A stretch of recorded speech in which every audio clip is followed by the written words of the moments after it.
The news broke yesterday that Star Wars Outlaws, a brand new open-world Star Wars game, is forthcoming, and there's already problems. In today's video, we're going to look at 1, the media is attacking toxic fans who are not going to get the game because of the female protagonist. 2, we're going to offer a breakdown of what we know about the game. We do know that live action or gameplay footage is coming today. And lastly, 3rd, Lucasfilm is lying about this game, and we know it as a fact. So here we go. Let's get into it. Echo 3 to Echo 7. Mono, buddy.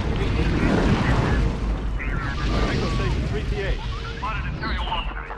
Thank you so much for coming back to Echo Base Network, where we hold Lucasfilm accountable and demand a return of great Star Wars. We are a Star Wars channel, and because we love Star Wars, and we, may or may not play Star Wars Outlaws, but we're here to report and give you guys the news, and we're working hard for your subscription. Today's video sponsor is White Cheddar Cheetos.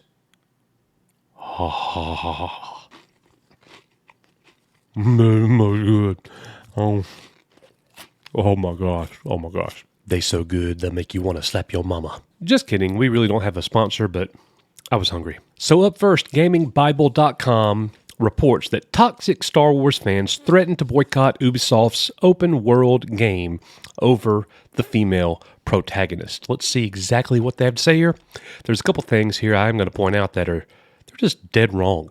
There's some comments here that they quote that aren't sexist at all or toxic at all. Star Wars Outlaws, set between the events of The Empire Strikes Back and Return of the Jedi, the game will put players in the shoes of scoundrel Kay Vess. Just one day after its reveal, though, some toxic fans are already threatening to boycott the game due to the fact that Kay is a female protagonist. Across the internet, you find pockets of misogynistic rhetoric when it comes to the fact that I won't be purchasing if we can't create our own character. Hold up, wait a minute. How is that toxic? Open world games usually let you create your own character. There's absolutely nothing wrong with having a preference for that. I enjoy that as well. So I don't think that is toxic at all. If the media is calling that comment toxic, shame on them. Another viewer added, looks like another strong, independent woman. Thanks, I'll pass. Hey, to each their own. Oh yes, I forgot. There's a mass shortage of strong, independent male characters. Oh wait. One comment read, additionally, clearly it's going to be heavy on the woke strong pass, all because it stars a woman. And the writer of the article just says, I just shook my head. I'm actually going to have to push back a little bit on this. If first of all, I have played video games in the past where there was a female-centric main character, like, Star Wars Mysteries of the Sith. Remember that one? But if somebody doesn't want to play this because the character doesn't, resonate for them, I get that, and I respect that, and I don't have a problem with it. I'm definitely not going to call that being toxic. It's just a part of the game that they're not interested in. They're not going to do it. It's kind of like basketball games. Do you want to play an NBA game as a man, or do you want to play a WNBA game as a man? Do they even make a WNBA game? Think about that. Today's video brought to you by Misogynist R Us. Subscribe. Next, we want to give a breakdown of what we see about this game. Outlaws takes place during the original trilogy era, especially between the events of Star Wars The Empire Strikes Back and Star Wars, and focuses on an emerging scoundrel and our lead protagonist, Kay Vess, voiced by Humberly Gonzalez, who's seeking freedom and the means to start a new life. Vess states that this time is regarded as dangerous, due to the Empire being everywhere, but not where Vess operates. Those worlds are controlled by various crime syndicates.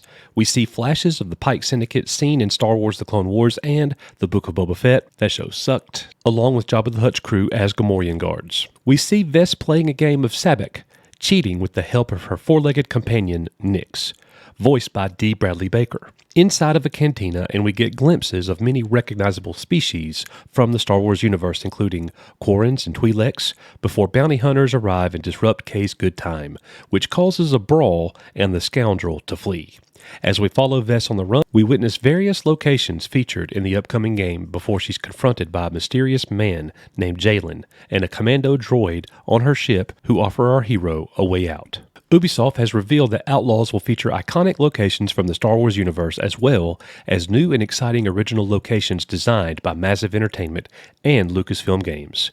Even though the game debuted at the Xbox Showcase, it is not an Xbox exclusive and will be available on PlayStation 5, Xbox Series X and S, and PC. So, now, the juicy part. They're lying to us. They're lying to us. Star Wars Outlaws ignores history to make a blatantly untrue claim to fame, and this is exactly right. They are claiming, meet cunning scoundrel Kay Vess in Star Wars Outlaws, the first ever open world Star Wars game. Liar! Hell yeah, Anakin. That's right. Liars.